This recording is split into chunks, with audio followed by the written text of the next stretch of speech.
Frumoși mei dragi, ce faceți, dragilor? Bine, vă regăsesc pentru a începe aceste talări bonus, da? Cu mesaje bonus de la cărțile Oracol pentru luna iulie. Am lipsit 2 săptămâni, am avut anumite lucruri de făcut, am primit o vizită de la o prietenă dragă din Suedia. Te pup, draga mea, că știu că mă vezi pentru că ești zodia Oracolului. Nu voi spune numele, dar ea știe cine este. Noi în continuare ne coacem aici la foc mic, da, cu această căldură care nu îți lasă niciun soi de energie să mai ai chef să faci absolut nimic. Dar na, m-am întors, sunt aici cu ventilatoare peste mine și încerc să vin cu etalările bonus, pentru că dacă nu trece luna, că la cât de cald e la noi, nu știu cum, dacă o să reușim să respirăm vara asta în totalitate. În fine, hai să vedem care-i treaba, dragi raci, ce mesaje bonus avem pentru voi în această lună iulie. Le punem așa, ca să nu le vedeți până când nu le luăm unul câte unul. Avem iartă-te, wow, un mesaj interesant la capătul cărților care accentul este pe tine, să te ierți pe tine. Acum, până la urmă și la coadă, iertarea, din punctul meu de vedere, înseamnă eliberare. E nevoie să te eliberezi de ceva, de o corvoadă în ceea ce te privește pe tine. Exemplu, de multe ori ne blamăm pe noi înșine de ce am fost atât de prost, atât de proastă, că am făcut, nu trebuia să fac așa, trebuia, nu știu, habar n-am. Nu mai faci acest lucru, cam asta spune acest mesaj. Ajunge, iartă-te, liberează-te, nu te mai critica, nu te mai omorâ singur acolo pentru că nu are niciun sens. Cam asta e așa cumva mesajul. Ce avem aici? Avem dualitate și umbră. Ok, toți suntem duali. Fiecare dintre noi avem și lumină și umbră în interiorul nostru. Toți suntem îndreptățiți să fim acum, să fiu hotărâtă, mâine să mă răzgândesc, de ce nu. Putem să avem aceste avem dreptul să avem aceste oscilări. Este uman și este normal să le avem cu toții, da? Hai să vedem la ce se referă. Poate că unii dintre voi aveți dubii în legătură cu ceva anume, cu ceva sau cu cineva și aici mesajul încearcă să vă arate că e ok să ai dubii, nu e niciun fel de problemă. Avem 9 de monede, împărăteasa, marea preoteasă, pardon, și 6 de monede. Aici sfatul ar fi, dacă ar fi să căutăm un sfat, e așa. Ok, ai tu niște dubii.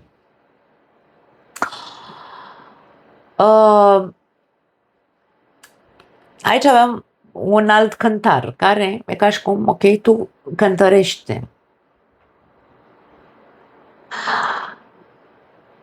Privește dubiile astea și ia-le și pune-le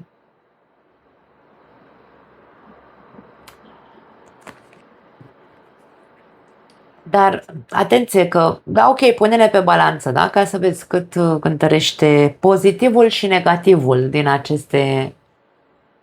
Hai ca să dăm un exemplu ca să mă înțelegeți, că altfel nu se înțelege ce vreau să spun. Ai dubii în legătură cu o persoană sau cu o situație. Ok, pune situația sau persoana pe această balanță și vezi avantaje și dezavantaje în legătură cu situația sau persoana, avantajele și dezavantajele ce ai de câștigat și ce ai de pierdut, dar nu la nivel, mă refer, de profit, da, de a profita. Nu. Pune în balanță partea luminoasă a acelei situații sau a acelei persoane și cât cântărește ce are mai bun și ce are mai rău în ea acea persoană. Încotro se îndreaptă balanța? Către partea pozitivă sau partea negativă? Aici, această combinație ne vorbește despre În primul rând, 9 de monede este imaginea persoanei respectabile sau a persoanei care știe cine este, o persoană trecută prin viață, o persoană adultă, o persoană matură, echilibrată într-un fel sau altul, dar când tu știi cine ești, ce meriți, știi foarte bine la ce nivel te afli, ai respect de sine, da? Știi foarte bine care este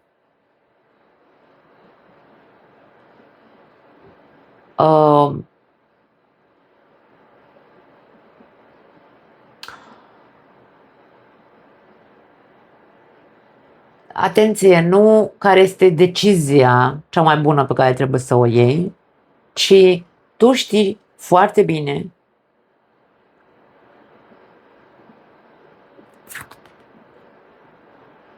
cât este sau nu de potrivită pentru tine această persoană sau situație.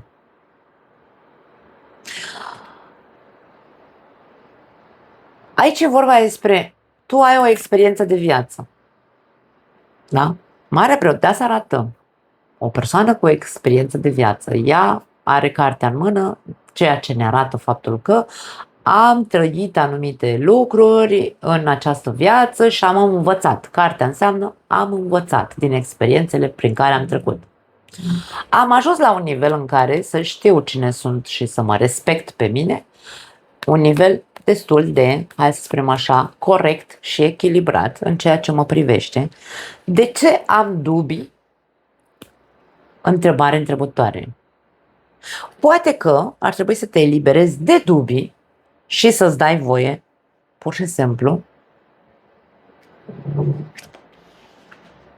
să trăiești ce trăiești în momentul de față. Da?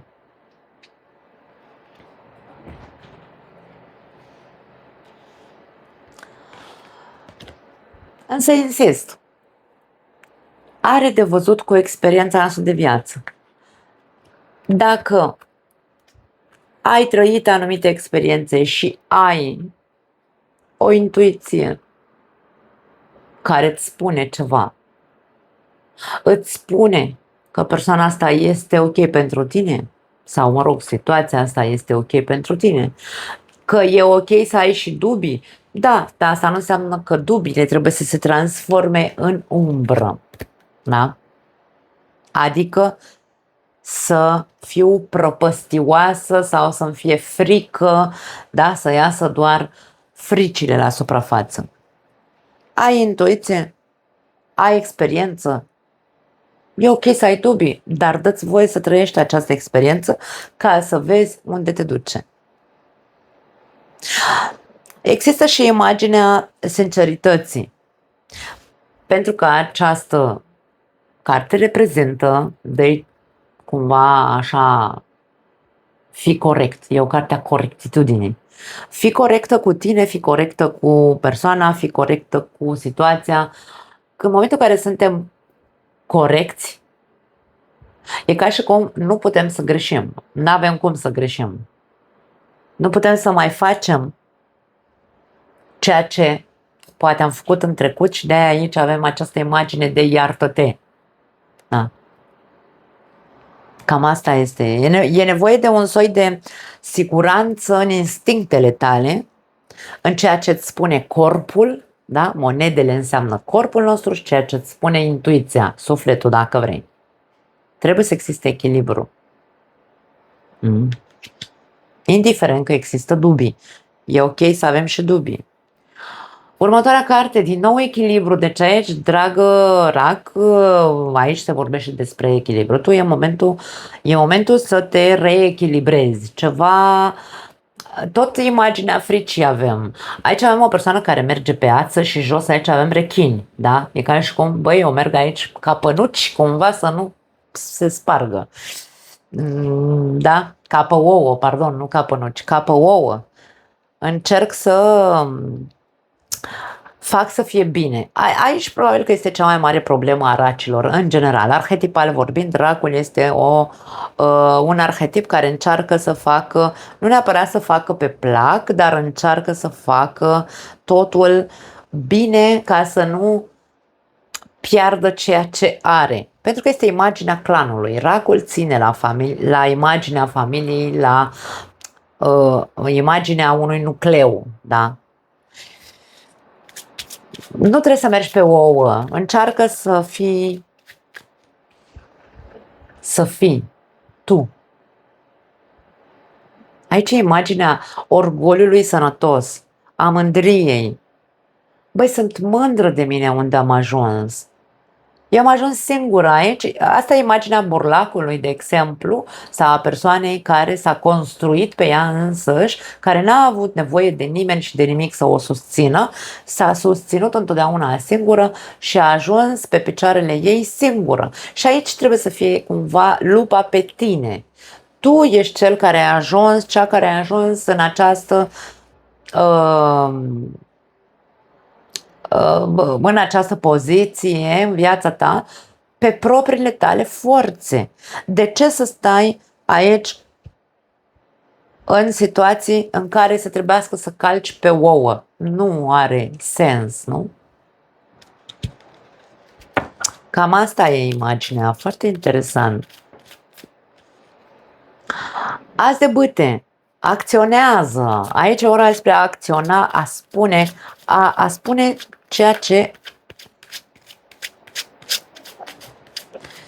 ceea ce simți. Uite, vezi din nou și rămâne constant această imagine de acțiune. Avem și caleașca. Da, dacă îți place, dar ai dubii. Vrei, dar după aia nu mai vrei, ok, dă-ți timp, dar nu sta pe loc în același timp, nu știu dacă se înțelege, da? Nu încerca să menții nimic dacă nu poate ajunge la nimic altceva. Aici a nu susține ceva în viața ta sau pe cineva în viața ta, a nu susține acea persoană în viața ta dacă nu are, hai să spunem, dacă nu oferă imaginea că ar putea să existe mai mult între voi. Poate astea sunt dubiile pentru unii dintre voi. E ca și cum stai lângă cineva lângă care nu știi dacă relația va ajunge la ceva, va ajunge să evolueze sau va ajunge la un final. Pentru că aici vorbim de un nou început. Unii dintre voi poate că sunteți doar precauți. Poate că, dacă sunteți la începutul unei relații, de aici am zis cu călcatul pe ouă, poate sunteți precauți. Nu e rău. Nu e rău să fiți precauți, să fiți un pic previzibil, să vă ascultați intuiția, mai ales când vă intră dubiile. Dar să nu vă lăsați năpădiți de frici. Aici e imaginea curajului. Aici e ca și cum, da, domne, indiferent ce s-ar întâmpla, eu voi putea să trec peste, da? Să mă depășesc, să mă autodepășesc, indiferent ce s-ar întâmpla. Nu trebuie să încerc să mențin nimic ce pare că nu va evolua. Nu trebuie să calc așa în vârful degetelor să nu deranjez. Nu, aici trebuie să învăț să fiu și să îmi depășesc fricile de a suferi, probabil. De ce nu? Da, țopăie cărțile. Avem fă pasul. Ultimul mesaj este fă pasul. Fă pasul ce înseamnă? Hai că poți, da? Hai să vedem la ce se referă. Azi de cupe, fă pasul, dă-i voie acestei relații să meargă. Aici e o chestie de adaptabilitate, atenție. E ca și cum vi se spune că amândoi trebuie să vă adaptați unul celuilalt. Tu trebuie să înveți să descoperi această persoană cum e pe interior și ea pe tine. E ca și cum ți se spune deschide-te, deschide-te, dă-ți voie și vezi unde poate duce. Aici, dacă vorbim despre cei care aveți deja o relație, poate că există niște dubii în legătură cu partenerul de viață.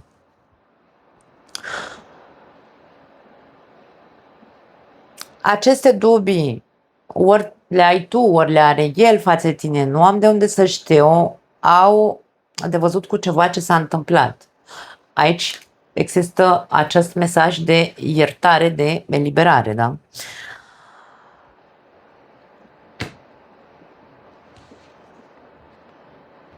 Pare că vreți să rămâneți în continuare în această relație, însă aici cineva merge pe ouă, cum am zis și la cealaltă variantă. Dar e vorba și de a face lucruri.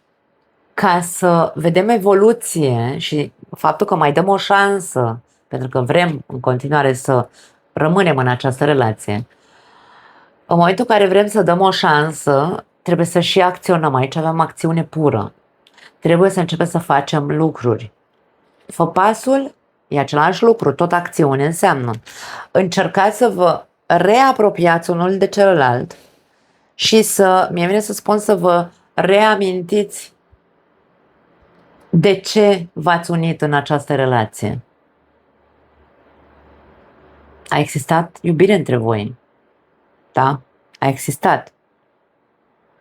A fost o chestiune de ego aici, în trecut, pentru că avem imaginea ego-ului. Lucruri care le-am spus, avem acceptare, ia uite, iubire romantică, o problemă neterminată, da? Un subiect pe care nu l-ați dezbătut, poate. Între voi doi, care ați avut întotdeauna o afinitate foarte bună și v-ați iubit, aici ceva v-a sufocat și ați tăcut, ați înghițit, ați acceptat o situație frustrantă și din ego, ori s-au spus, ori nu s-au spus, da? Anumite lucruri și aici e nevoie de iertare, e nevoie de eliberare de acele lucruri din trecut. Ca să ajungeți din nou să vă repuneți relația pe picioare, este nevoie de schimbări. Schimbări, ce fel de schimbări? Adică să facem lucrurile diferit față de cum le-am făcut în trecut sau până acum. Nu avem cum să ne dorim, da? Cum zicea și Einstein, era teoria prostului sau nu știu cum a numit-o, să pretindem să facem aceleași lucruri, dar să obținem rezultate diferite. Nu avem cum. Da? Trebuie să facem un pas către a schimba modul în care ne exprimăm, modul în care transmitem mesajele din suflet, da? Să o facem din suflet, modul în care ne spune omului de lângă tine, băi, te iubesc, vreau să fim în continuare împreună, vreau să, nu știu, vreau să depășim, vreau să, habar n-am, mergeți la terapie în cazul în care nu puteți singuri. Dar aici e vorba de a face altceva decât ați făcut până acum. Cam asta e imaginea. Da, nu mai am altceva pentru voi. Vă pupăcesc, dragii mei, ne vedem data viitoare. Ceau!